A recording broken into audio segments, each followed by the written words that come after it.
أعوذ بالله من الشيطان الرجيم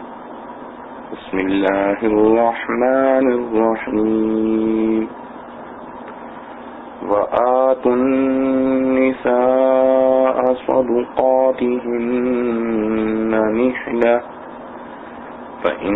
طبن لكم عن شيء منه نفسا فكلوه هنيئا مريئا۔ دے ڈالو عورتوں کو مہر ان کی خوشی سے، پھر اگر وہ اس میں سے کچھ چھوڑ دیں تم کو اپنی خوشی سے تو اس کو کھاؤ رچتا بچتا۔ رچتا پچتا ربط آیات۔ گزشتہ آیت میں کثرت ازواج کی وجہ سے جو عورتوں پر ظلم ہوتا تھا اس کا ازالہ تھا۔ اس آیت میں عورتوں کے ایک خاص حق کا ذکر ہے اور اس میں جو ظلم و جور ہوتا تھا اس کا ازالہ ہے، اور یہ حق مہر ہے۔ خلاصہ تفصیل، تم لوگ بیویوں کو ان کے مہر خوش دلی سے دے دیا کرو، ہاں اگر وہ بیویاں خوش دلی سے چھوڑ دیں تم کو اس مہر کا کوئی جز، اور یہی حکم کل کا بھی ہے، تو اس حالت میں تم اس کو کھاؤ، برتو مزیدار خوشگوار سمجھ کر۔ معارف و مسائل۔ مہر کے متعلق عرب میں کئی قسم کے ظلم ہوتے تھے۔ ایک یہ کہ مہر جو لڑکی کا حق ہے اس کو نہ دیا جاتا تھا،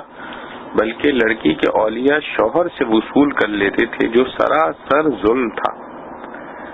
اس کو دفع کرنے کے لیے قرآن کریم نے فرمایا وَآتُوا النِّسَاءَ صَدُقَاتِهِنَّ، یعنی دو عورتوں کو ان کے مہر۔ اس کے مخاطب شوہر بھی ہیں کہ وہ اپنی بیوی کا مہر خود بیوی کو دیں اور دوسروں کو نہ دیں، اور لڑکیوں کے اولیاء بھی مخاطب ہیں کہ اگر لڑکیوں کے مہر ان کو وصول ہو جائیں تو یہ لڑکیوں ہی کو دے دیں،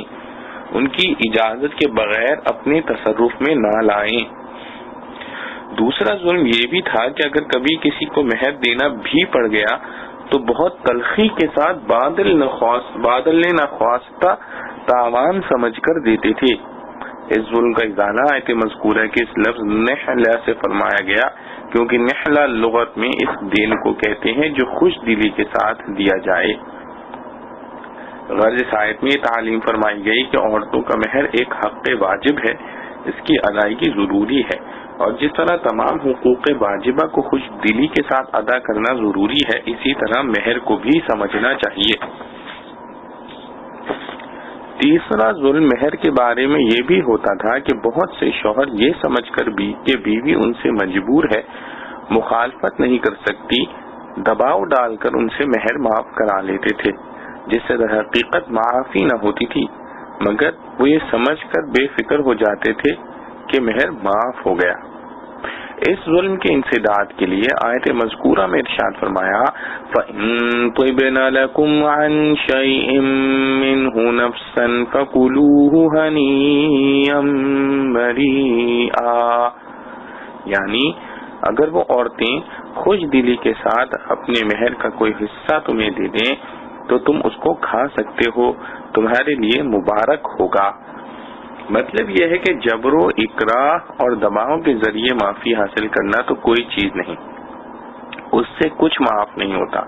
لیکن اگر وہ بالکل اپنے اختیار اور رضامندی سے کوئی حصہ مہر کا معاف کر دیں یا لینے کے بعد تمہیں واپس کر دیں تو وہ تمہارے لیے جائز ہے اور درست ہے۔ یہ مظالم مذکورہ زمانے جاہلیت میں بہت زیادہ تھے، جن کا انسداد قرآن حکیم نے اس آیت میں فرمایا۔ افسوس ہے کہ جاہلیت کے زمانے کی یہ باتیں مسلمانوں میں اب بھی موجود ہیں۔ مختلف قبیلوں اور علاقوں میں ان مظالم میں سے کوئی نہ کوئی ظلم ضرور پایا جاتا ہے، ان سب مظالم سے بچنا لازم ہے۔ آیت شریفہ میں جو یہ قید لگائی طیب نفس کی کہ خوشی سے تمہاری بیویاں اگر مہر کا کچھ حصہ تم کو دے دیں یا تم سے وصول ہی نہ کریں تو تم اس کو کھا سکتے ہو، اس میں ایک بہت بڑا راز ہے۔ بات یہ ہے کہ شریعت کا یہ اصول ہے کہ کسی کا ذرا سا مال بھی کسی دوسرے کے لیے حلال نہیں ہے، جب تک کہ طیب نفس سے اجازت نہ ہو. بطور قاعدہ کلیہ حضور اقدس صلی اللہ علیہ وسلم نے فرمایا خبردار ظلم نہ کرو اور اچھی طرح سے سمجھ لو کہ کسی شخص کا مال دوسرے شخص کے لیے حلال نہیں ہے جب تک کہ اس کے نفس کی خوشی سے حاصل نہ ہو. یہ ایک عظیم اصول ہے اور اس کے ماتحت بہت سے جزئیات آ جاتے ہیں. دور حاضر میں چونکہ عورتیں یہ سمجھتی ہیں کہ مہر ملنے والا نہیں ہے، اگر سوال کروں یا معاف نہ کروں تو بد دلی یا بدمزگی پیدا ہوگی، اس لیے بعد نے خواستہ معاف کر دیتی ہیں. اس معافی کا کوئی اعتبار نہیں. سیدی حضرت حکیم الامت قدس سرہ فرماتے تھے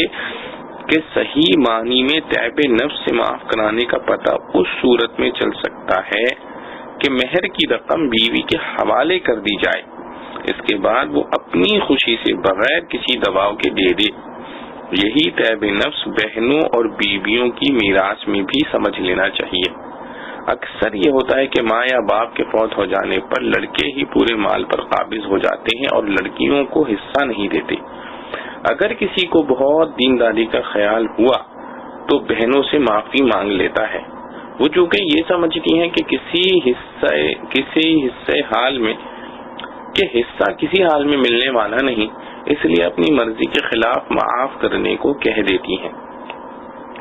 پھر باپ کی وفات پر اس کی بیوی کا حصہ بھی نہیں دیا جاتا، خصوصاً سوتیلی ماں کو تو دیتے ہی نہیں. یہ سب حقوق دبا لینا ہے. اگر کوئی تعب نفس سے معاف کر دے تو معاف ہو سکتا ہے جس کی علامت اوپر گزر چکی. سیدی حضرت حکیم الامت قدس سرہ نے یہ بھی فرمایا کہ اس سلسلے میں تعب نفس کا ذکر ہے، تعب قلب نہیں فرمایا، اس لیے کہ کسی کا مال حلال ہونے کے لیے اس کے دل کی خوشی کافی نہیں. جو لوگ رشوت یا سود دیتے ہیں بہت سے ظاہری منافع سوچ کر اور عقلی طور پر آمدنی کا حساب لگا کر خرچ کر دیتے ہیں، مگر یہ خوشی معتبر نہیں. اگر نفس سے پوچھا جائے تو اس خرچے پر قطعاً راضی نہ ہوگا.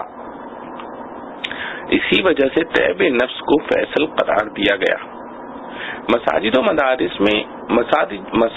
مدارس یا اور کسی ضرورت کے لیے اگر چندہ کیا جائے اس میں بھی دینے والے کے تعب نفس کا خیال رکھنا لازم ہے. پنچایت، چودھری، سردار، وفد کے دباؤ سے اگر کوئی شخص چندہ دے اور تعب نفس نہ ہو تو اس چندے کو کام میں لگانا حلال نہیں بلکہ اس کو واپس کیا جائے گا. آیت میں جو لفظ صدقات آیا ہے، صدقہ بفتح الصاد و ضم الدال کی جمع ہے.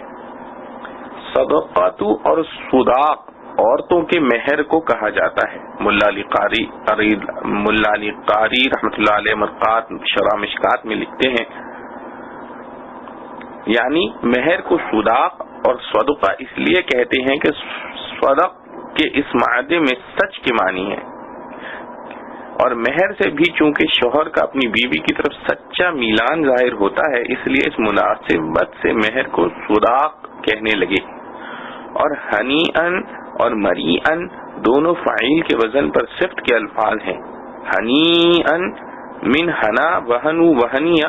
لغت میں اس چیز کو کہتے ہیں جو کسی مشقت و تکالیف کے بغیر حاصل ہو جائے. جب یہ طعام کی صفت واقع ہو تو اس کے معنی خوشگوار طعام کے ہوتے ہیں، یعنی ایسا طعام جو کسی مشقت کے بغیر حلق سے اتر جائے اور آسانی سے ہضم ہو کر جزو بدن بن جائے. مریئن من میراث طعام فہو مریء، ہنیئن کا لفظ بھی مذکورہ معنی میں استعمال کیا جاتا ہے. غرض دونوں لفظ قریب المعنی ہیں. اسی وجہ سے حضرت تھانوی علیہ الرحمہ نے ان دونوں لفظوں کا ترجمہ خوشگوار کے الفاظ سے کیا ہے. حضرت شاہ عبد القادر صاحب رحمۃ اللہ علیہ نے رچتا پچتا کے الفاظ استعمال کیے ہیں.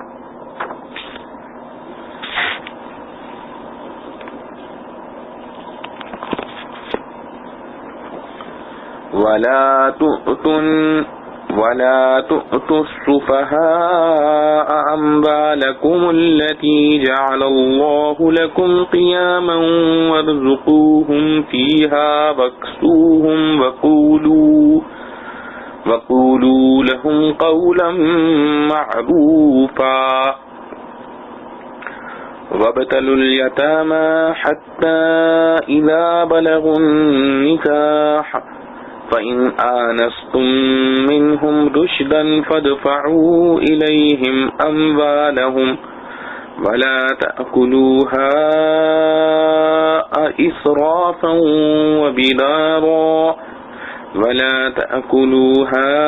إسرافا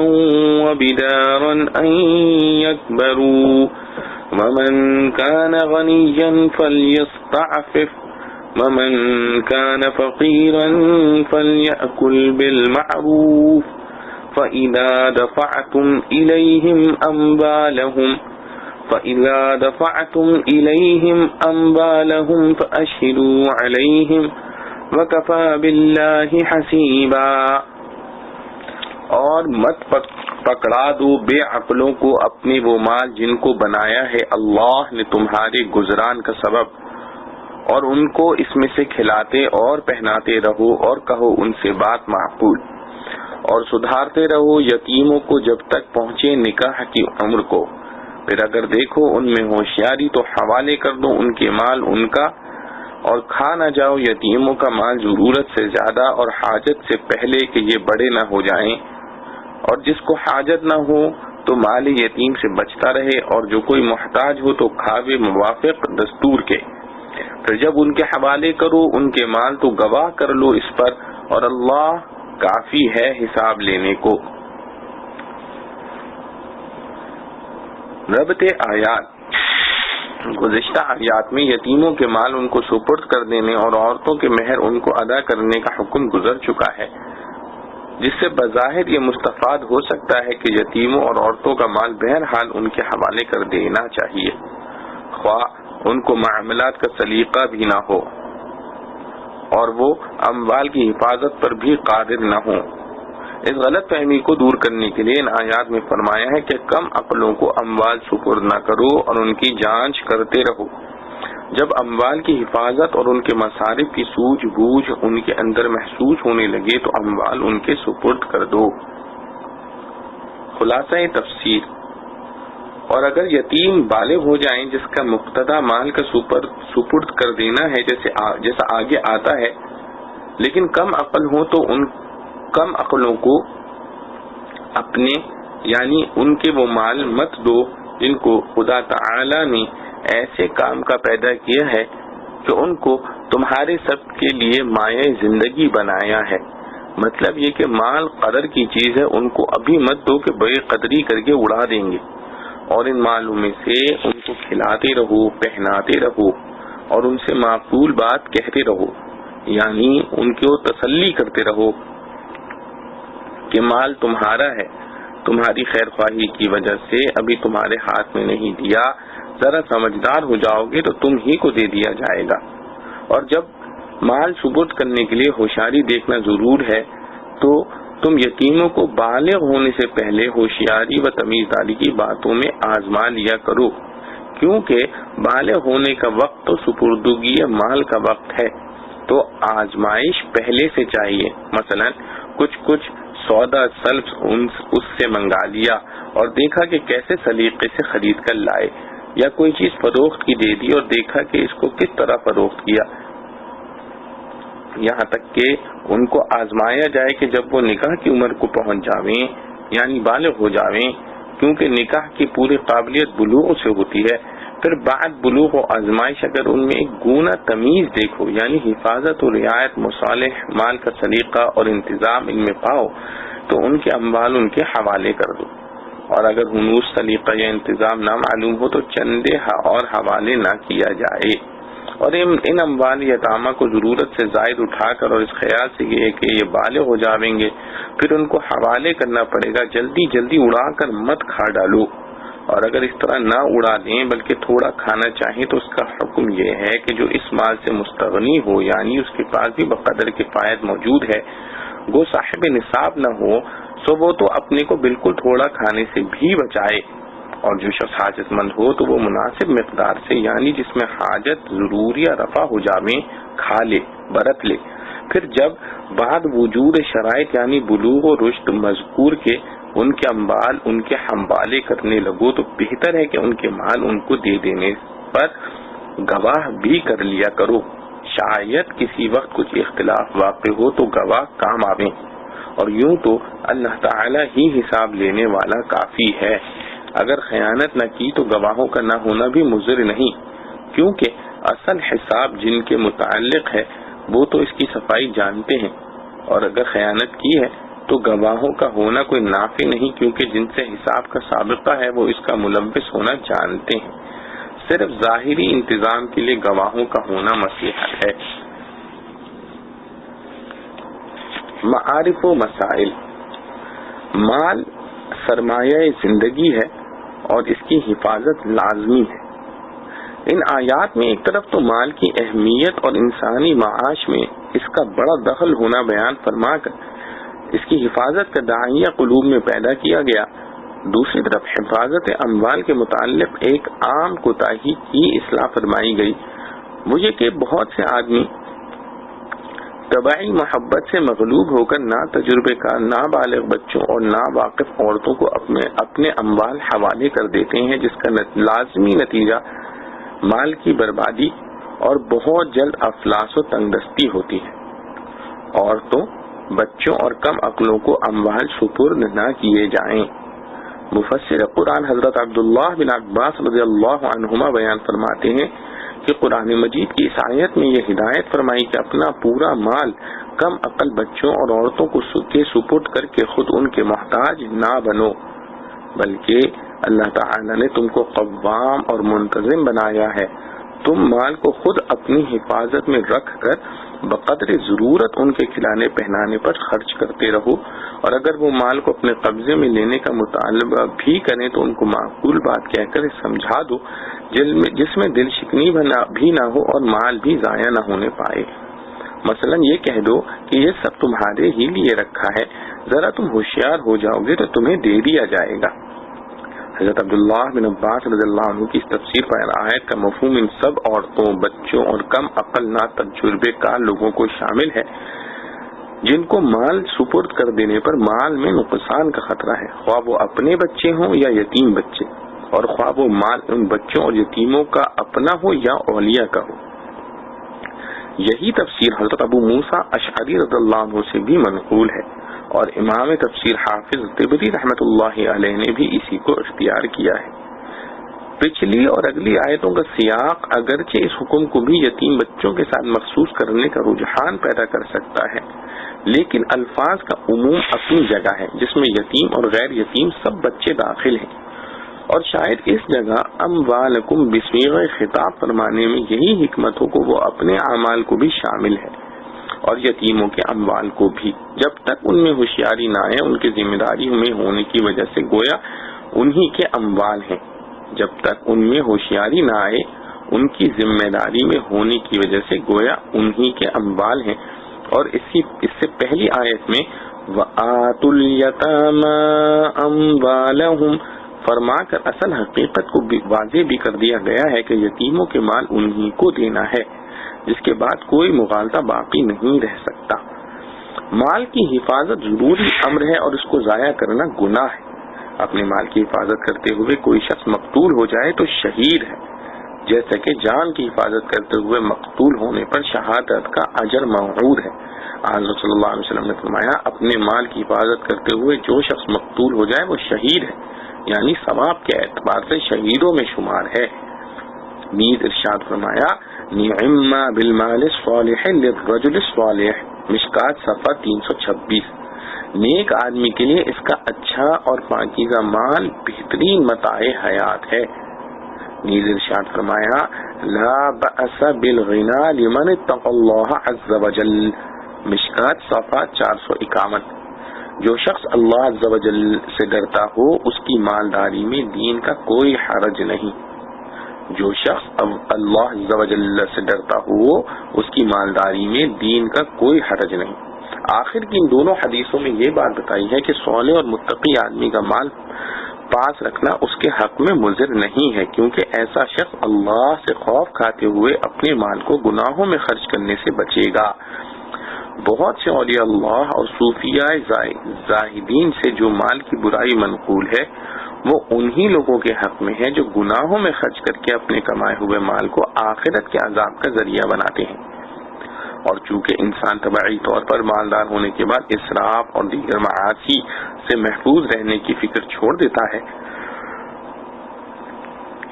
اس لیے مال سے دور رہنے کو محبوب سمجھا گیا ہے. بقدر ضرورت تھوڑا بہت کمایا اور اللہ کا نام لیا اور مال کے حساب سے اپنی جان بچائی. یہ پرانے بزرگوں کا طرز تھا. دور حاضر میں لوگوں میں دین و ایمان کی اہمیت زیادہ نہیں ہے، دنیاوی ساز و سامان کی طرف زیادہ متوجہ ہوتے ہیں اور معمولی تکلیف انہیں بلکہ ظاہری فیشن کے خلاف ورزی ہو جانے پر دین چھوڑنے کو تیار ہو جاتے ہیں. اس لیے ایسے لوگوں کے لیے مال حلال کسب کرنے اور اس کو محفوظ رکھنے کی زیادہ اہمیت ہے. اسی طرح کے لوگوں کے لیے حضور اکبر صلی اللہ تعالی علیہ وسلم نے فرمایا کاد الفقر ان یکون کفرا، مشکات صفحہ 429، یعنی تنگ دستی انسان کو بعض اوقات کافر بنا سکتی ہے. حضور پاک صلی اللہ علیہ وسلم نے فرمایا تنگ دستی انسان کو بعض اوقات کافر بنا سکتی ہے. حضرت سفیان ثوری رحمۃ اللہ علیہ نے اس کی تشریح کرتے ہوئے فرمایا کان المال فیہا موا یکرہ فاما اليوم فهو ترس المؤمن، یعنی زمانہ سابق میں مال کو پاس رکھنا اچھا نہیں سمجھا جاتا تھا، لیکن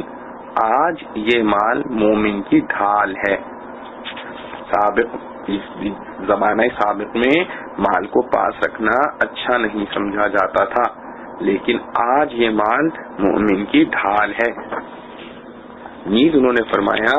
من کان فی یدہ من ھذہ شیئا فلیصلحہ فانہ زمان ان احتاج کان اول من یبذل دینہ، یعنی جس کے پاس دراہم و دنانیز میں سے کچھ موجود ہو اسے چاہیے کہ اس مال کو مناسب طریقے پر کام میں لائے، کیونکہ یہ وہ زمانہ ہے کہ اگر کچھ حاجت پیش آ گئی تو انسان سب سے پہلے حاجت پوری کرنے کے لیے اپنے دین ہی کو خرچ کرے گا. مطلب یہ ہے کہ حاجت پورے کرنے کی اہمیت دین پر چلنے سے زیادہ ہو گئی. مشکات 491.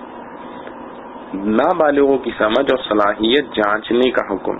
پہلی آیت میں جب یہ معلوم ہو گیا کہ جب تک معاملات میں نابالغوں کی ہوشیاری ثابت نہ ہو جائے اس وقت تک ان کو اموال سپرد نہ کیے جائیں، اس لیے دوسری آیت میں بچوں کی تعلیم و تربیت کا انتظام اور پھر امتحان کر کے ان کی صلاحیت معلوم کرنے کے احکام دیے گئے. ارشاد ہوا وَابْتَلُوا الْيَتَامَى حَتَّى إِذَا بَلَغُوا النِّكَاحَ، یعنی بالغ ہونے سے پہلے ہی چھوٹے چھوٹے معمولی معاملات خرید و فروخت ان کے سپرد کر کے ان کی صلاحیت کا امتحان لیتے رہو یہاں تک کہ جب وہ نکاح کے قابل یعنی بالغ ہو جائیں. تو اب خاص طور سے اس کا اندازہ لگاؤں کہ وہ اپنے معاملات میں ہوشیار ہو گئے یا نہیں. جب ہوشیاری محسوس کر لو تب ان کے اموال ان کے سپرد کر دو. خلاصہ یہ کہ بچوں کی مخصوص طبیعت اور ان میں عقل و ہوش کے نشو و نما کے اعتبار سے ان کے 3 درجے کر دیے گئے. ایک بلوغ سے پہلے، دوسرا بلوغ کے بعد، تیسرا ہوشیاری کے بعد. بلوغ سے پہلے بچوں کے اولیاء کو یہ حکم ہے کہ ان کی تعلیم و تربیت کی کوشش کریں، معاملات میں ان کو ہوشیار کرنے کے لیے چھوٹے چھوٹے معاملات خرید و فروخت کے ان کے ہاتھ سے کرائیں. آیت میں وَابْتَلُوا الْيَتَامَى کا یہی مطلب ہے. اس سے امام اعظم ابو حنیفہ رحمۃ اللہ نے یہ مسئلہ اخذ کیا ہے کہ نابالغ بچے جو معاملات خرید و فروخت اپنے ولی کی اجازت سے کریں وہ صحیح اور نافذ ہیں. دوسرا حکم یہ ہے کہ جب وہ بالغ اور نکاح کے قابل ہو جائیں تو اب معاملات اور تجربے کے اعتبار سے ان کے احوال کی جانچ کرو. اگر دیکھو کہ وہ اپنے نفع و نقصان کو سمجھنے لگے ہیں اور معاملات سلیقے سے کرتے ہیں تو ان کے مال ان کے حوالے کر دو. بلوغ کی عمر. اس آیت میں جہاں بلوغ کا حکم بیان فرمایا گیا وہاں قرآن کریم نے اس بارے میں کہ بچے کا بالغ ہونا کس عمر میں سمجھا جائے گا فَإِذَا بَلَغُوا النِّكَاحَ فرما کر اس کی طرف اشارہ کر دیا کہ اصل بلوغ کسی عمر کے ساتھ مقید نہیں بلکہ اس کا مدار ان آثار پر ہے جو بالغوں کو پیش آتے ہیں۔ ان آثار کے اعتبار سے جس وقت بھی وہ نکاح کے قابل ہو جائیں بالغ سمجھے جائیں گے، خواہ عمر 13-14 سال ہی کی ہو۔ البتہ اگر کسی بچے میں آثار بلوغ نمودار ہی نہ ہو تو عمر کے اعتبار سے اس کو بالغ قرار دیا جائے گا، جس میں فقہا کا اختلاف ہے۔ بعض نے لڑکے کے لیے 18 سال اور لڑکی کے لیے 17 سال مقرر کیے ہیں، اور بعض نے دونوں کے لیے 15 سال قرار دیے۔ اور امام اعظم ابو حنیفہ رحمۃ اللہ کے مذہب میں فتویٰ اس قول پر ہے کہ لڑکا اور لڑکی دونوں 15 سال کی عمر پوری ہونے پر شرعاً بالغ قرار دیے جائیں گے، خواہ آثار بلوغ پائے جائیں یا نہیں۔ ہوشیاری کیوں کر معلوم ہوگی، اس سلسلے میں آنستم منہم رشدا کی تشریح۔ حکم قرآنی یہ ہے کہ جب تم ان میں ہوشیاری محسوس کرو اس وقت ان کے اموال ان کو سپرد کر دو۔ اس ہوشیاری کی کیا میعاد ہے؟ قرآن مجید نے اس آخری میعاد کی کوئی صراحت نہیں فرمائی، اس لیے بعض فقہا اس طرف گئے کہ جب تک پوری ہوشیاری محسوس نہ کی جائے اس وقت تک ان کے اموال ان کے سپرد نہ کیے جائیں گے، بلکہ بدستور سابق ولی کی حفاظت و امانت میں رہیں گے، خواہ ساری عمر اسی حالت میں گزر جائے۔ اور امام اعظم ابو حنیفہ رحمۃ اللہ علیہ کی تحقیق یہ ہے کہ اس جگہ عدم ہوشیاری سے وہ مراد ہے جو بچپن کے اثر سے ہو، اور بالغ ہونے کے 10 سال بعد تک بچپن کا اثر ختم ہو جاتا ہے، اس لیے 15 سال عمر بلوغ اور 10 سال سن رشد و ہوشیاری، یہی کل 25 سال کی عمر ہو جانے پر وہ رشد و ہوشیاری ضرور حاصل ہوگی، جس کے حاصل ہونے میں بچپن اور کم عمری حائل تھی۔ اور قرآن کریم نے لفظ رشد نکرہ لا کر اس کی طرف اشارہ بھی کر دیا ہے کہ مکمل ہوشیاری اور دانش مندی شرط نہیں، اسی قدر ہوشیاری بھی اس کے لیے کافی ہے کہ ان کے اموال ان کو دے دیے جائیں۔ اس لیے 25 سال تک انتظار کر کے اگر مکمل ہوشیاری بھی نہ بھی آئے تب بھی ان کے اموال ان کو دے دیے جائیں گے۔ رہی مکمل ہوشیاری اور دانش مندی، سو یہ بعض لوگوں میں عمر بھر نہیں آتی۔ رہی مکمل ہوشیاری اور دانش مندی، سو یہ بعض لوگوں میں عمر بھر نہیں آتی، وہ ہمیشہ سیدھے بھولے رہتے ہیں، اس کی وجہ سے ان کو اپنے اموال سے محروم نہ کیا جائے گا۔ ہاں اگر کوئی بالکل پاگل اور مجنون ہی ہو سو اس کا حکم علیحدہ ہے کہ وہ ہمیشہ نابالغ بچوں کے حکم میں رہتا ہے، اور اس کے اموال کبھی اس کے حوالے نہ کیے جائیں گے جب تک کہ اس کا جنون زائل نہ ہو جائے، اگرچہ ساری عمر اس جنون میں گزر جائے۔ یتیموں کے مال بیجا خرچ کرنے کی ممانعت۔ جیسا کہ معلوم ہو چکا ہے، اس آیت میں اس بات کی ہدایت کی گئی ہے کہ یتیموں کے مال ان کو اس وقت تک حوالے نہ کرو جب تک ان میں کسی قدر ہوشیاری اور تجربہ نہ آ جائے، اور اس کے لیے ظاہر ہے کہ مزید کچھ عرصہ انتظار کرنا ہوگا۔ اس حالت میں یہ امکان تھا کہ اولیاء یتیم کی طرف سے کوئی ایسی زیادتی ہو جس سے یتیم کا نقصان ہو، اس لیے آگے اس آیت میں ارشاد فرمایا وَلَا تَأْكُلُوهَا إِسْرَافًا وَبِدَارًا أَن يَكْبَرُوا، یعنی ان اموال کو ضرورت سے زائد اٹھا کر اور اس خیال سے کہ یہ بالغ ہو جائیں گے تو ان کو دینا پڑے گا، جلدی جلدی اڑا کر مت کھا ڈالو۔ اس میں اولیاء یتیم کو 2 چیزوں سے روکا گیا، ایک ان کے مال میں اسراف یعنی ضرورت سے زائد خرچ کرنے سے، دوسرے اس بات سے کہ ان کا مال ضرورت پیش آنے سے پہلے جلد جلد خرچ کرنے لگیں، اس خیال سے کہ عنقریب یہ بڑے ہو جائیں گے تو ان کا مال ان کو دینا پڑے گا، ہمارا اختیار ختم ہو جائے گا۔ یتیم کا ولی اس کے مال میں سے ضرورتاً کچھ لے سکتا ہے۔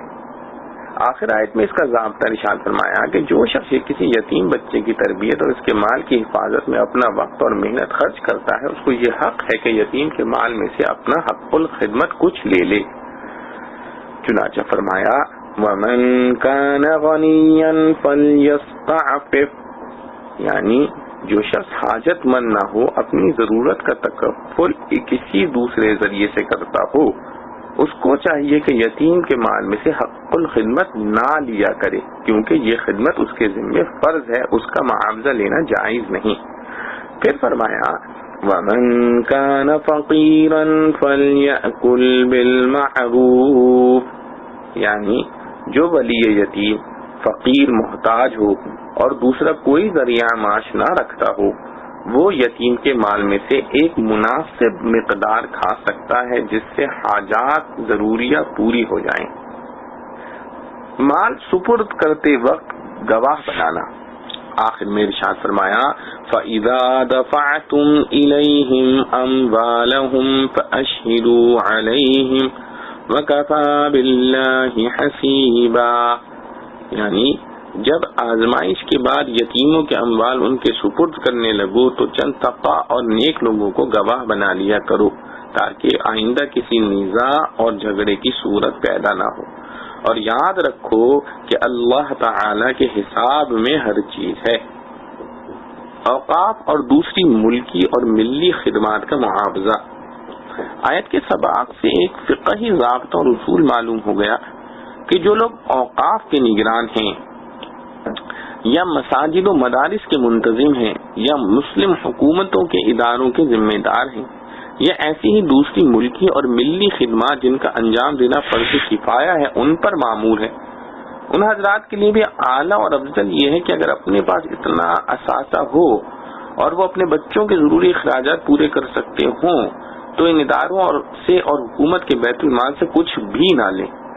لیکن اگر اپنے پاس گزارے کے لیے مال موجود نہ ہو اور کسب کے اوقات ان کاموں میں مشغول ہو جاتے ہوں تو بقدر ضرورت ان اداروں سے مال لینے کا اختیار ہے، مگر قدر ضرورت کا لفظ پیش نظر رہے۔ بہت سے لوگ ضابطے کے طور پر کاغذی خانہ پوری کے لیے اپنا ماہانہ کچھ حصہ مقرر کر لیتے ہیں، لیکن مختلف طریقوں سے اس سے کہیں زیادہ بے احتیاطی کے ساتھ اپنی ذات پر اور بال بچوں پر خرچ کرتے چلے جاتے ہیں۔ اس بے احتیاطی کا مداوع بجز خوف الہی کے کچھ نہیں، جس کی طرف آیت کے اخیر ٹکڑے میں وَكَفَى بِاللَّهِ حَسِيبًا فرما کر جملہ عوام و خواص کو توجہ دلائی گئی ہے۔ جسے اللہ کے محاسبے کا خیال ہو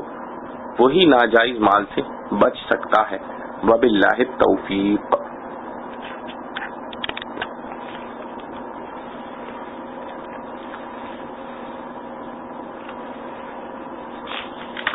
للرجال نصیب مما ترک الوالدان والاقربون وللنساء نصیب مما ترک الوالدان والاقربون مما قل منه او کثر نصیبا مفروضا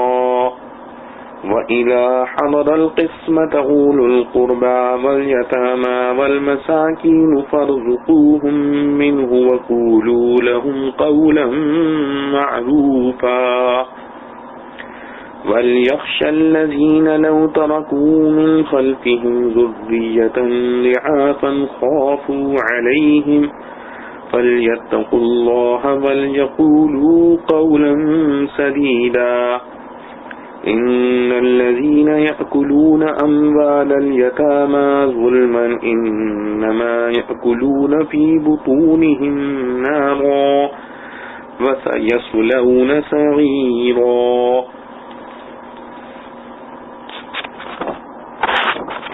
مردوں کا بھی حصہ ہے اس میں جو چھوڑ مرے ماں باپ اور قرابت والے، اور عورتوں کا بھی حصہ ہے اس میں جو چھوڑ مرے ماں باپ اور قرابت والے، تھوڑا ہو یا بہت ہو، حصہ مقرر کیا ہوا ہے۔ اور جب حاضر ہو تقسیم کے وقت رشتہ دار اور یتیم اور محتاج تو ان کو کچھ کھلا دو اس میں سے اور کہہ دو ان کو بات معقول، اور چاہیے کہ ڈریں وہ لوگ کہ اگر چھوڑی ہے اپنے پیچھے اولاد ضعیف تو ان پر اندیشہ کریں، یعنی ہمارے پیچھے ایسا ہی حال ان کا ہوگا۔ تو چاہیے کہ ڈریں اللہ سے اور کہیں بات سیدھی۔ جو لوگ کہ کھاتے ہیں مال یتیموں کا ناحق، وہ لوگ اپنے پیٹوں میں آگ ہی بھر رہے ہیں اور عنقریب داخل ہوں گے آگ میں۔ ربط آیات، سورہ نساء میں اول ہی عام انسانی حقوق خصوصاً آئلی زندگی سے متعلق حقوق کا بیان چل رہا ہے، اس سے پہلی آیت میں یتیموں کے حقوق کا بیان تھا. مذکورہ 4 آیتوں میں بھی عورتوں اور یتیموں کے خاص حقوق متعلقہ وراثت کا بیان ہے. پہلی آیت میں جاہلیت کی اس رسم کو باطل کیا گیا ہے کہ اس زمانے میں عورتوں کو میراث کا مستحق ہی نہیں مانا جاتا تھا. اس آیت نے ان کو اپنے شرعی حصے کا مستحق قرار دے کر ان کے حق میں کمی کرنے اور نقصان پہنچانے کی سخت ممانعت کی. پھر چونکہ مستحقین میراث کا ذکر آیا تھا اور ایسے موقع پر تقسیم کے وقت غیر مستحقین فقراء اور یتیم بچے بھی حاضر ہو جایا کرتے ہیں، تو دوسری آیت میں ان کے ساتھ حسن سلوک اور مراعات کا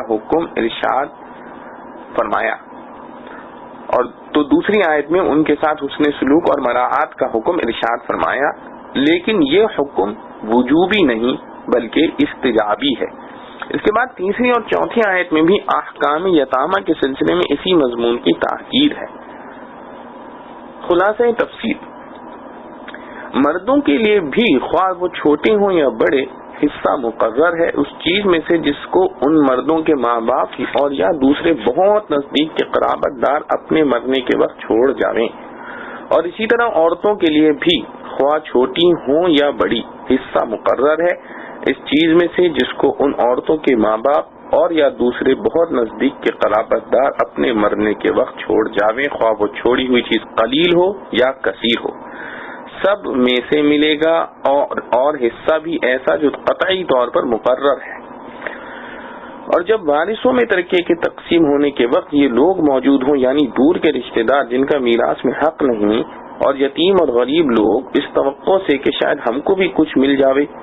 رشتہ دار تو ممکن ہے کہ گمان استحقاق سے اور دوسرے لوگ بامید خیر خیرات کے، تو ان کو بھی اس ترکے میں جس قدر بالغوں کا ہے اس میں سے کچھ دے دو اور ان کے ساتھ خوبی اور نرمی سے بات کرو. وہ بات رشتہ داروں سے تو یہ ہے کہ سمجھا دو کہ تمہارا حصہ شرع سے اس میں نہیں ہے، ہم معذور ہیں، اور دوسروں سے یہ دے کر احسان نہ جتلاؤ، اور دوسروں سے یہ کہ دے کر احسان نہ جتلاؤ. اور یتامہ کے معاملے میں ایسے لوگوں کو ڈرنا چاہیے کہ اگر اپنے بعد چھوٹے چھوٹے بچے چھوڑ کر مر جاویں تو ان بچوں کی ان لوگوں کو فکر ہو کہ دیکھیے ان کو کوئی آزار نہ دے، تو ایسا ہی دوسرے کے بچوں کے لیے بھی خیال رکھنا چاہیے کہ ہم ان کو آزار نہ دیں. سو اس بات کو سوچ کر اور لوگوں کو چاہیے کہ یتامہ کے معاملے میں خدا تعالی کے حکم کی مخالفت سے ڈریں، یعنی فعلاً آزار و ضرر نہ پہنچائیں، اور قولاً بھی ان سے موقع کی بات کہیں. اس میں تسلی اور دلجوئی کی بات بھی آ گئی اور تعلیم و تعدیب کی بات بھی آ گئی. غرض ان کے مال اور جان دونوں کی اصلاح کریں. بلا شبہ جو لوگ یتیموں کا مال بلا استحقاق کھاتے برتتے ہیں اور کچھ نہیں اپنے شکم میں دوزخ کی آگ کے انگارے بھر رہے ہیں، یعنی انجام اس کھانے کا یہ ہونے والا ہے، اور اس انجام کے مرتب ہونے میں کچھ زیادہ دیر نہیں، کیونکہ ان قریب ہی دوزخ کی جلتی آگ میں داخل ہوں گے، وہاں یہ انجام نظر آئے گا. معارف و مسائل، والدین اور دیگر اقربا کے اموال میں حق میراث. اسلام سے پہلے عرب اور عجم کی قوموں میں انسان کی صنف ضعیف، یتیم بچے اور صنف نازک عورتیں ہمیشہ طرح طرح کے ظلم و ستم کا شکار رہے ہیں. اول تو ان کا کوئی حق ہی تسلیم نہیں کیا جاتا تھا، اور اگر کوئی حق مان بھی لیا گیا تو مردوں سے اس کا وصول کرنا اور اس کا محفوظ رکھنا کسی کی قدرت میں نہ تھا. اسلام نے سب سے پہلے ان کو حقوق دلائے، پھر ان حقوق کی حفاظت کا مکمل انتظام کیا. قانون وراثت میں بھی عام اقوام دنیا نے معاشرے کے ان دونوں ضعیف اجزاء کو ان کے فطری اور واجبی حقوق سے محروم کیا ہوا تھا. عرب نے تو اصول ہی یہ بنا لیا تھا کہ وراثت کا مستحق صرف وہ ہے جو گھوڑے پر سوار ہو اور دشمنوں کا مقابلہ کر کے اس کا مال غنیمت جمع کرے. ظاہر ہے کہ یہ دونوں صنف ضعیف بچے اور عورتیں اس اصول پر نہیں آ سکتی، اس لیے ان کے اصول وراثت کی روح سے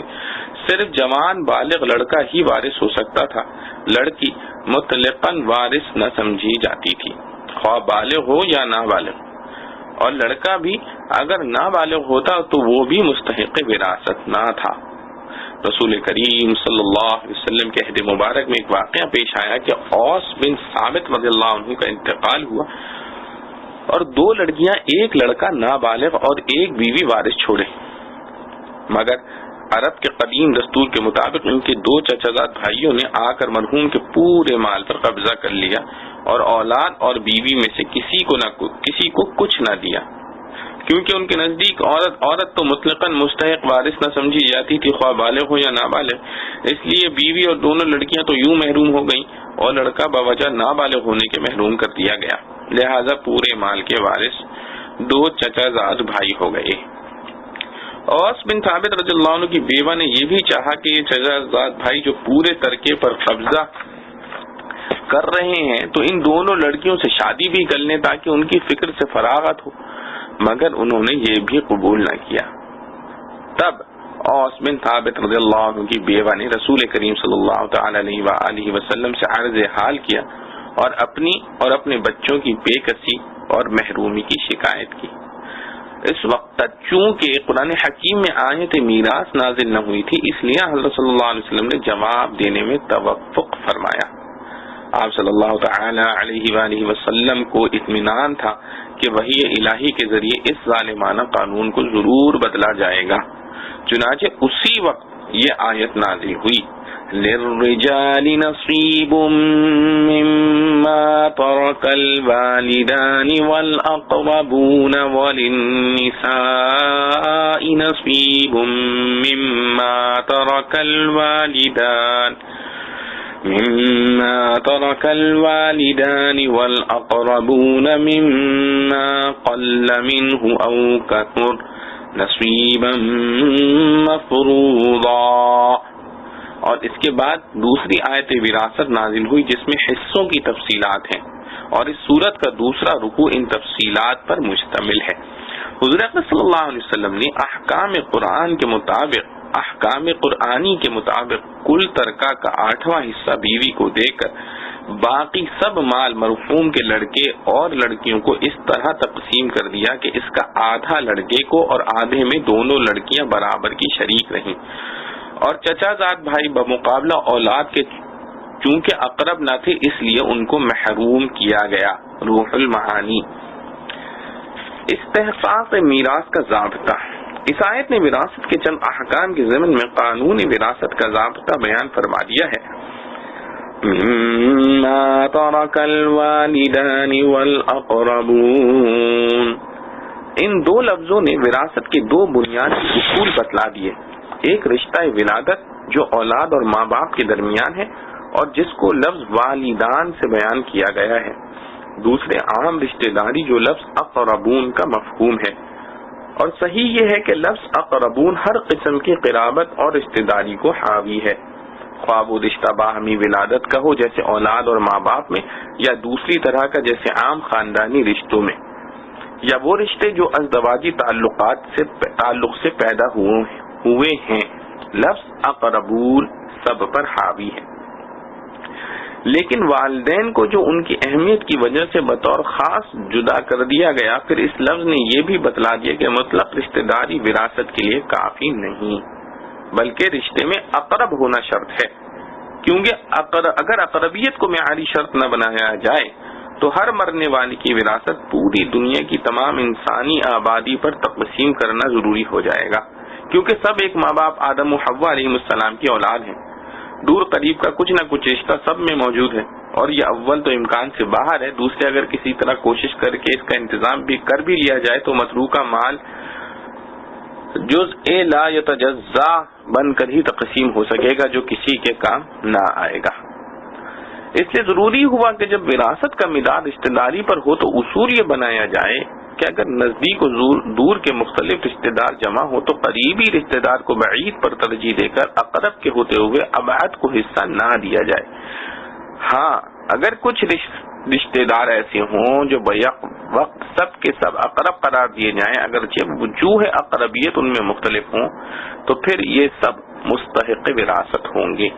جیسے اولاد کے ساتھ ماں باپ یا بیوی وغیرہ، کہ یہ سب اقرب ہیں اگرچہ اقربیت کی وجوہ مختلف ہیں۔ نیز ایک اور بات اسی لفظ اقربون نے یہ بتلائی کہ جس طرح مردوں کو مستحق وراثت سمجھا جاتا ہے، اسی طرح عورتوں اور بچوں کو بھی اس حق سے محروم نہیں کیا جا سکتا، کیونکہ رشتہ اولاد کا یا ماں باپ کا ہو یا دوسری قسم کے رشتے، ہر ایک میں رشتہ داری کی حیثیت لڑکے اور لڑکی میں یکساں ہے۔ جس طرح لڑکا ماں باپ سے پیدا ہوتا ہے، اسی طرح لڑکی بھی انہی سے پیدا ہوتی ہے۔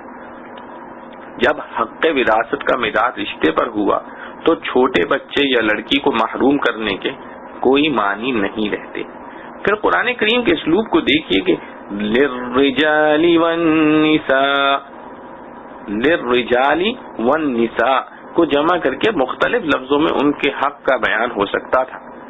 اس کو اختیار نہیں کیا، بلکہ مردوں کے حق کو جس تفصیل سے بیان کیا ہے اسی تفصیل اور تشریح کے ساتھ عورتوں کا حق جدا گانا بیان فرمایا،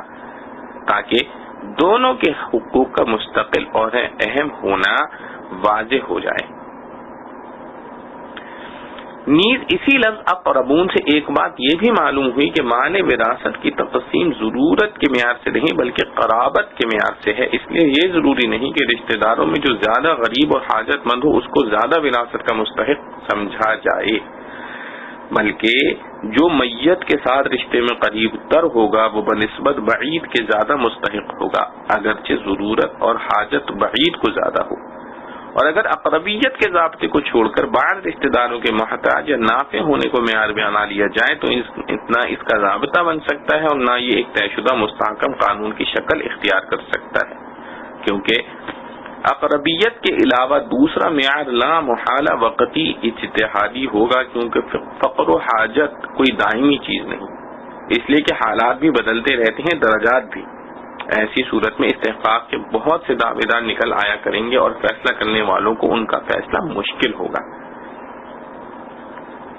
یتیم پوتے کی وراثت کا مسئلہ، اگر اس قرآنی اصول کو سمجھ لیا جائے تو یتیم پوتے کی وراثت کا مسئلہ جو آج کل بلا وجہ ایک نزاعی مسئلہ بنا دیا گیا ہے وہ خود بخود ایک قطعی فیصلے کے ساتھ حل ہو جاتا ہے کہ اگرچہ یتیم پوتا بنسبت بیٹے کے ضرورت مند زیادہ ہو لیکن اقربون کے قانون کی روح سے وہ مستحق وراثت نہیں ہو سکتا، کیونکہ وہ بیٹے کی موجودگی میں اقرب نہیں، البتہ اس کی ضرورت رفع کرنے کے لیے دوسرے انتظامات کیے گئے ہیں، جس میں سے ایک ایسا ہی انتظام اگلی آیت میں آ رہا ہے۔ اس مسئلے میں موجودہ دور کے مغرب زدہ متجددین کے علاوہ کسی نے بھی اختلاف نہیں کیا، ساری امت آج تک قرآن و حدیث کی تصریحات سے یہی سمجھتی آئی ہے کہ بیٹے کے ہوتے ہوئے پوتے کو میراث نہ ملے گی، خواہ اس کا باپ موجود ہو یا مر گیا ہو۔ متوفی کی ملکیت میں جو کچھ ہو سب میں وراثت کا حق ہے۔ اس آیت میں مما قل منہ او کثر فرما کر ایک دوسری جاہلانہ رسم کی اصلاح فرمائی گئی ہے، وہ یہ کہ بعض قوموں میں بعض اقسام مال کو بعض خاص وارثوں کے لیے مخصوص کر لیا جاتا تھا، مثلا گھوڑا اور تلوار وغیرہ اسلحہ، یہ سب صرف نوجوان مردوں کا حق تھا، دوسرے وارثوں کو ان سے محروم کر دیا جاتا تھا۔ قرآن کریم کی ہدایت نے بتلا دیا کہ میت کی ملکیت میں جو چیز بھی تھی خواہ بڑی ہو یا چھوٹی، ہر چیز میں ہر وارث کا حق ہے، کسی وارث کو کوئی خاص چیز بغیر تقسیم کے خود رکھ لینا جائز نہیں۔ میراث کے مقررہ حصے اللہ کی جانب سے طے شدہ ہیں۔ آخر آیت میں جو ارشاد فرمایا نصیبا مفروضا، اس سے یہ بھی بتلا دیا کہ مختلف وارثوں کے جو مختلف حصے قرآن نے مقرر فرمائے ہیں یہ خدا کی طرف سے مقرر کردہ حصے ہیں، ان میں کسی کو اپنی رائے اور قیاس سے کمی بیشی یا تغیر و تبدل کا کوئی حق نہیں۔ وراثت ایک جبری ملک ہے، اس میں مالک ہونے کی رضامندی شرط نہیں۔ اور اسی لفظ مفروضہ سے ایک اور مسئلہ یہ بھی معلوم ہوا کہ وراثت کے ذریعے جو ملکیت وارثوں کی طرف منتقل ہوتی ہے ملکیت جبری ہے، نہ اس میں وارث کا قبول کرنا شرط ہے، نہ اس پر راضی ہونا ضروری ہے، بلکہ اگر وہ زبان سے بصراحت یوں بھی کہے کہ میں اپنا حصہ نہیں لیتا تب بھی وہ شرعن اپنے حصے کا مالک ہو چکا۔ یہ دوسری بات ہے کہ وہ مالک بن کر شرعی قاعدے کے مطابق کسی دوسرے کو ہبہ کر دے یا بیچ ڈالے یا تقسیم کر دے۔ محروم الارث رشتہ داروں کی دلداری ضروری ہے۔ میت کے رشتہ داروں میں کچھ ایسے لوگ بھی ہوں گے جن کو ضابطہ شرعی کے ماتحت اس کی میراث میں سے حصہ نہیں ملے گا، لیکن یہ ظاہر ہے کہ فرائض کی تفصیلات کا علم ہر شخص کو نہیں ہوتا۔ عام طور پر ہر رشتہ دار خواہش مند ہوتا ہے کہ اس کو بھی میراث میں سے حصہ ملے، اس لیے وہ رشتہ دار جو شرعی ضابطہ میراث کے تحت محروم قرار دیے گئے ہیں، تقسیم میراث کے وقت ان کا دل افسردہ اور رنجیدہ ہو سکتا ہے، خصوصاً جبکہ تقسیم میراث کے وقت وہ موجود بھی ہوں، اور بالخصوص جبکہ ان میں کچھ یتیم اور مسکین حاجت مند بھی ہوں۔ ایسی حالت میں جبکہ دوسرے رشتہ دار اپنا اپنا حصہ لے جا رہے ہوں اور یہ کھڑے دیکھ رہے ہوں، ان کی حسرت و یاس اور دل شکنی کا اندازہ کچھ وہی لوگ کر سکتے ہیں جن پر کبھی یہ کیفیت گزری ہو۔ اب قرآن نظام کی خوش خوبی و خوش اسلوبی کو دیکھیے کہ ایک طرف تو خود قرآن ہی کا بتایا ہوا عادلانہ ضابطہ یہ ہے کہ اقرب کے مقابلے میں ابعد کو محروم کیا جائے گا، دوسری طرف محروم ہونے والے ابعد کی حسرت اور دل شکنی بھی گوارا نہیں کی جاتی۔ اس کے لیے ایک مستقل آیت میں یہ ہدایت کی گئی، وَإِذَا حَضَرَ الْقِسْمَةَ أُولُو الْقُرْبَى وَالْيَتَامَى وَالْمَسَاكِينُ فَارْزُقُوهُم مِّنْهُ وَقُولُوا لَهُمْ قَوْلًا مَّعْرُوفًا، یعنی جو دور کے رشتہ دار اور یتیم مسکین میراث میں حصہ پانے سے محروم ہو رہے ہوں، اگر وہ تقسیم میراث کے وقت موجود ہوں تو میراث پانے والوں کا اخلاقی فرض ہے کہ اس مال میں سے با اختیار خود کچھ حصہ ان کو بھی دے دیں، جو ان کے لیے ایک قسم کا صدقہ اور موجب ثواب ہے۔ اور ایسے وقت میں جبکہ ایک مال بغیر کسی سعی و عمل کے محض خدا تعالی کے دین سے خدا تعالی کے دین سے انہیں مل رہا ہو، تو صدقہ خیرات فی سبیل اللہ کا خود بھی داعیہ دل میں ہونا چاہیے، جیسا کہ اس کی ایک نظیر دوسری آیت میں مذکور ہے، کُلُوا مِن ثَمَرِهِ إِذَا أَثْمَرَ وَآتُوا حَقَّهُ يَوْمَ حَصَادِهِ، یعنی اپنے باغ کا پھل کھاؤ جبکہ وہ پھل دینے لگے، اور جس روز پھل کاٹو تو اس کا حق نکال کر فقراء و مساکین کو دے دو۔ یہ آیت سورہ انعام 142 میں آ رہی ہے۔ خلاصہ یہ ہے کہ میراث کی تقسیم کے وقت اگر کچھ دور کے رشتہ دار، یتیم، مسکین وغیرہ جمع ہو جائیں جن کا کوئی حصہ ضابطہ شرعی سے اس میراث میں نہیں ہے، تو ان کے جمع ہو جانے سے تم تنگ دل نہ ہو،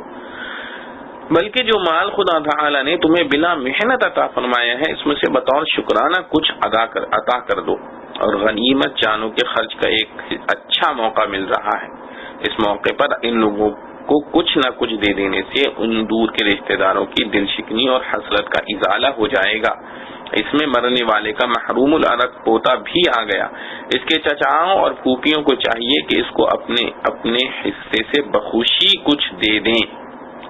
آخر آیت میں فرمایا وَقُولُوا لَهُمْ قَوْلًا مَّعْرُوفًا، اگر یہ لوگ اس طرح تھوڑا سا دینے پر بھی راضی نہ ہوں بلکہ دوسروں کے حصے کے برابر حصے کا مطالبہ کرنے لگیں، تو چونکہ ان کا یہ مطالبہ قانون شرع کے خلاف اور غیر منصفانہ ہے، اس لیے ان کا مطالبہ پورا کرنے کی تو کوئی گنجائش نہیں، لیکن اس پر بھی ان کو کوئی ایسی بات نہیں کہی جائے جس سے ان کی دل شکنی ہو، بلکہ معقول طور پر ان کو سمجھا دیا جائے کہ شرعی قاعدے سے میراث میں تمہارا کوئی حصہ نہیں ہے، ہم نے جو کچھ دیا ہے وہ محض تبرعاً دیا ہے۔ اور ایک بات یہ معلوم کر لینا ضروری ہے کہ ان لوگوں کو تبرعاً جو دیا جائے گا مجموعی مال میں سے نہیں، بلکہ بالغین ورثاء میں سے جو حاضر ہوں وہ اپنے حصے میں سے دیں، نابالغ اور غائب کے حصے میں سے دینا درست نہیں۔ اللہ سے ڈرتے ہوئے میراث تقسیم کریں۔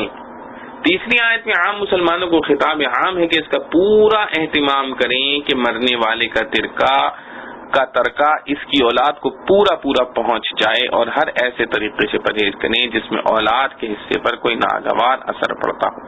اس کے عموم میں یہ بھی داخل ہے کہ آپ کسی مسلمان کو کوئی ایسی وصیت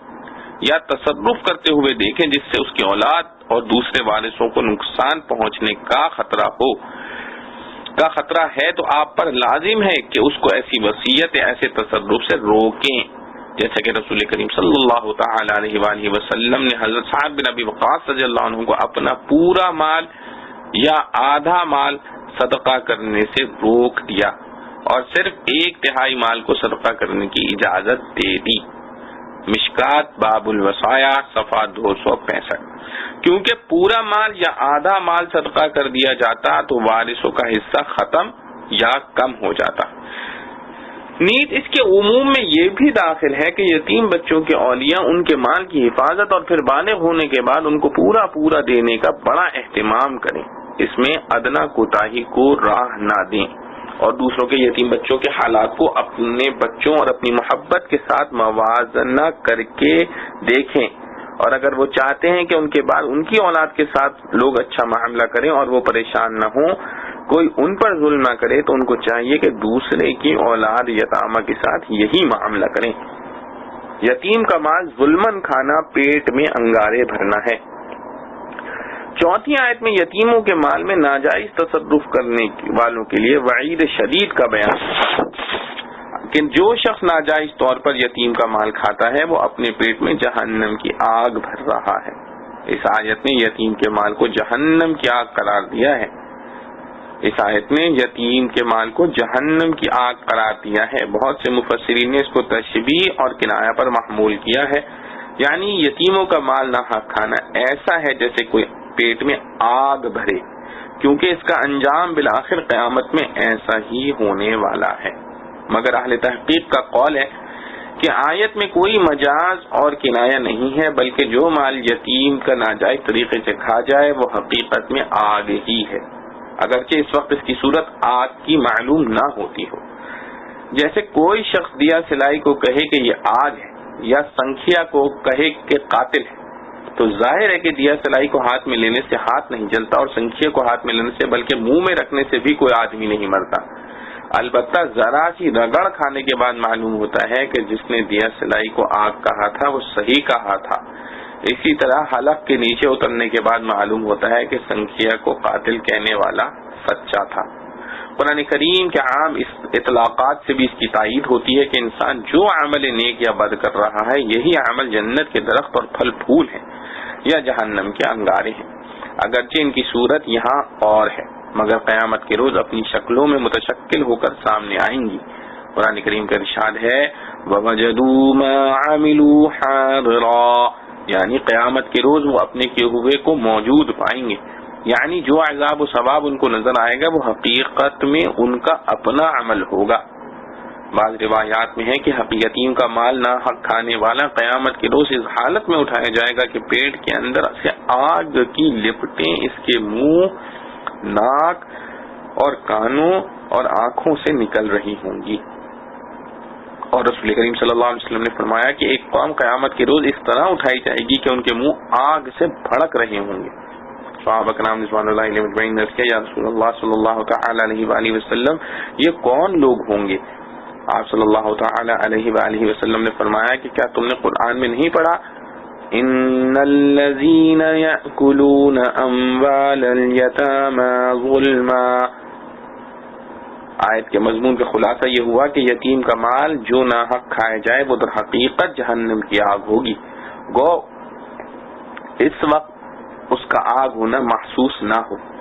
اسی لیے رسول کریم صلی اللہ علیہ وسلم نے اس معاملے میں شدید احتیاط کے لیے واضح ہدایات دی ہیں۔ حضرت ابو ہریرہ رضی اللہ عنہ فرماتے ہیں کہ حضرت صلی اللہ علیہ وسلم کا پاک ارشاد ہے احرج مال الضعیفین المرأة والیتیم، میں تم کو خاص طور پر دو ضعیفوں کے مال سے بچنے کی تنبیہ کرتا ہوں، ایک عورت اور دوسرے یتیم۔ سورہ نساء کے اول رکوع میں شروع سے آخر تک عموماً یتامہ ہی کے احکام ہیں۔ یتامہ کے اموال کی نگہداشت رکھنے، ان کے مال کو اپنا مال نہ بنا لینے، ان کی وراثت میں ملے ہوئے اموال سے ان کو حصہ دینے کا حکم فرمایا، اور بڑا ہو جانے کے ڈر سے ان کا مال اڑا دینے میں جلدی کرنا، یتیم لڑکیوں سے نکاح کر کے مہر کم کر دینا یا ان کے مال پر قبضہ کر لینا وغیرہ۔ ان سب امور کی ممانعت فرمائی۔ آخر میں فرمایا کہ ناحق یتیم کا مال کھانا پیٹ میں آگ کے انگارے بھرنا ہے، کیونکہ اس کی پاداش میں موت کے بعد اس طرح کے لوگوں کے پیٹوں میں آگ بھری جائے گی۔ لفظ یأکلون استعمال فرمایا ہے اور یتیم کا مال کھانے پر وعید سنائی گئی ہے، لیکن یتیم کے مال کا ہر استعمال کھانے پینے میں ہو یا برتنے میں سب حرام اور باعث عذاب و عذاب ہے، کیونکہ محاورے میں کسی کا مال ناحق کھا لینا ہر استعمال کو شامل ہوتا ہے۔ جب کوئی شخص وفات پا جاتا ہے تو اس کے مال کے ہر حصے اور ہر چھوٹی بڑی چیز کے ساتھ ہر وارث کا حق متعلق ہو جاتا ہے۔ اس کے نابالغ بچے یتیم ہوتے ہیں، ان بچوں کے ساتھ عموماً ہر گھر میں ظلم و زیادتی کا برتاؤ ہوتا ہے، اور ہر وہ شخص جو ان بچوں کے باپ کی وفات کے بعد مال پر قابض ہوتا ہے، خواہ ان بچوں کا چچا ہو یا بڑا بھائی ہو یا والدہ، بھائی ہو یا والدہ ہو یا اور کوئی ولی یا وصی ہو، اکثر ان امور کے مرتکب ہو جاتے ہیں جن کی ممانعت اس رکوع میں کی گئی ہے۔ اول تو سالہ سال مال کو تقسیم کرتے ہی نہیں، ان بچوں کی روٹی کپڑے پر تھوڑا بہت خرچ کرتے رہتے ہیں، پھر بدعات، رسومات اور فضولیات میں اس مال مشترک سے خرچ کیے چلے جاتے ہیں، اپنی ذات پر بھی خرچ کرتے ہیں اور سرکاری کاغذات میں نام بدلوا کر اپنے بچوں کا نام لکھواتے ہیں۔ یہ وہ باتیں ہیں جن سے کوئی ہی گھر خالی رہتا ہوگا۔ مدرسوں اور یتیم خانوں میں جو چندہ یتیموں کے لیے آتا ہے، اس کو یتیموں پر خرچ نہ کرنا بھی ایک صورت یتیم کا مال ہضم کرنے کی ہے۔ مسئلہ، میت کے بدن کے کپڑے بھی ترکے میں شامل ہوتے ہیں، ان کو حساب میں لگائے بغیر یوں ہی صدقہ کر دیتے ہیں۔ بعض علاقوں میں تانبے پیتل کے برتن مال کو تقسیم کیے بغیر فقیروں کو دے دیتے ہیں، حالانکہ ان سب میں نابالغوں اور غیر حاضر وارثوں کا بھی حق ہوتا ہے۔ پہلے مال بانٹ لیں، جس میں سے مرنے والے کی اولاد، بیوی، والدین، بہنیں، جس کو شرعاً حصہ پہنچتا ہے اس کو دے دیں، اس کے بعد اپنی خوشی سے جو شخص چاہے مرنے والی کی طرف سے خیرات کریں، یا مل کر کریں تو صرف بالغین کریں، نابالغ کی اجازت کا بھی اعتبار نہیں، اور جو وارث غیر حاضر ہو اس کے حصے میں اس کی اجازت کے بغیر بھی تصرف درست نہیں۔ مسئلہ، میت کو قبرستان لے جاتے وقت جو چادر جنازے کے اوپر ڈالی جاتی ہے وہ کفن میں شامل نہیں ہے، اس کو میت کے مال سے خریدنا جائز نہیں، کیونکہ وہ مال مشترک ہے، کوئی شخص اپنی طرف سے خرچ کر دے تو جائز ہے۔ بعض علاقوں میں نماز جنازہ پڑھانے والے امام کے لیے کفن ہی کے کپڑے میں سے مصلی تیار کیا جاتا ہے اور پھر یہ مصلی امام کو دے دیا جاتا ہے، یہ خرچ بھی کفن کی ضرورت سے فاضل ہے، ورثے کے مشترک مال میں سے اس کا خریدنا جائز نہیں۔ مسئلہ، بعض جگہ میت کے غسل کے لیے نئے برتن خریدے جاتے ہیں، پھر ان کو توڑ دیا جاتا ہے۔ اول تو نئے خریدنے کی ضرورت نہیں، کیونکہ گھر کے موجودہ برتنوں سے غسل دیا جا سکتا ہے، اور اگر خریدنے کی ضرورت پڑ جائے تو توڑنا جائز نہیں۔ اول تو اس میں مال ضائع کرنا ہے، اور پھر ان سے یتیموں کا اور غائب وارثوں کا حق وابستہ ہے۔ مسئلہ، ترکے کی تقسیم سے پہلے اس میں سے مہمانوں کی خاطر اور تواضع اور صدقہ و خیرات کچھ جائز نہیں۔ اس طرح کے صدقہ و خیرات کرنے سے مردے کو کوئی ثواب نہیں پہنچتا، بلکہ ثواب سمجھ کر دینا اور بھی زیادہ سخت گناہ ہے، اس لیے کہ مورث کے مرنے کے بعد اب یہ سب مال تمام وارثوں کا حق ہے، اور ان میں یتیم بھی ہوتے ہیں۔ اس مشترک مال میں سے دینا ایسا ہی ہے جیسا کہ کسی کا مال چرا کر میت کے حق میں صدقہ کر دیا جائے۔ پہلے مال تقسیم کر دیا جائے، اس کے بعد اگر وہ وارث اپنے مال میں سے اپنی مرضی سے میت کے حق میں صدقہ خیرات کریں تو ان کو اختیار ہے۔ تقسیم سے پہلے بھی وارثوں سے اجازت لے کر مشترک ترکہ میں سے صدقہ خیرات نہ کریں، اس لیے کہ جو ان میں یتیم ہیں ان کی اجازت تو معتبر ہی نہیں، اور جو بالغین ہیں وہ بھی ضروری نہیں کہ خوش دلی سے اجازت دیں، ہو سکتا ہے وہ لحاظ کی وجہ سے اجازت دینے پر مجبور ہوں، اور لوگوں کے طعنوں کے خوف سے کہ اپنے مردے کے حق میں 2 پیسے تک خرچ نہ کیے، اس عار سے بچنے کے لیے بادل نخواستہ حامی بھر لے، حالانکہ شریعت میں صرف وہ مال حلال ہے جبکہ دینے والا طیب خاطر سے دے رہا، جس کی تفصیل پہلے گزر چکی ہے۔ یہاں ہم ایک بزرگ کا واقعہ نقل کرتے ہیں جس سے مسئلہ اور زیادہ واضح ہو جائے گا۔ یہ بزرگ ایک مسلمان کی عیادت کے لیے تشریف لے گئے. تھوڑی دیر مریض کے پاس بیٹھے تھے کہ اس کی روح پرواز کر گئی. اس موقع پر جو چراغ جل رہا تھا انہوں نے فوراً اسے بجھا دیا اور اپنے پاس سے پیسے دے کر تیل منگایا اور روشنی کی. لوگوں نے اس کا سبب دریافت کیا تو فرمایا جب تک یہ شخص زندہ تھا یہ چراغ اس کی ملکیت تھی اور اس کی روشنی کا استعمال کرنا درست تھا. اب یہ اس دنیا سے رخصت ہو گیا تو اس کی ہر چیز میں وارثوں کا حق ہو گیا. لہذا سب وارثوں کی اجازت ہی سے ہم یہ چراغ استعمال کر سکتے ہیں اور وہ سب یہاں موجود نہیں ہیں. لہذا اپنے پیسوں سے تیل منگا کر روشنی کی. اللہ سبحانہ و تعالی جو کچھ پڑھا گیا سنا گیا اس پر ہمیں عمل کرنے کی توفیق نصیب فرمائے. وآخر دعوانا ان الحمد للہ رب العالمین.